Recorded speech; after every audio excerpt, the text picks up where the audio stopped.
ಸುಮುಹೂರ್ತೋಚ್ಚನ ಗೃಹಂತು ಸುಮುಹೂರ್ತೋ ಅಸ್ತು ನಮಃ ಪಾರ್ವತಿ ಪದಯೇ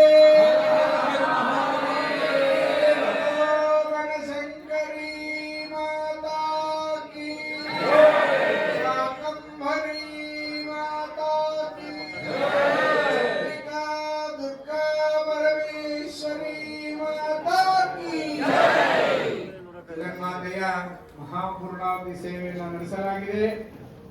ಈಗ ನೀರಾಜನ, ತದನಂತರ ಮಹಾಮಂಗಳಾರತಿ ಆಗುತ್ತೆ.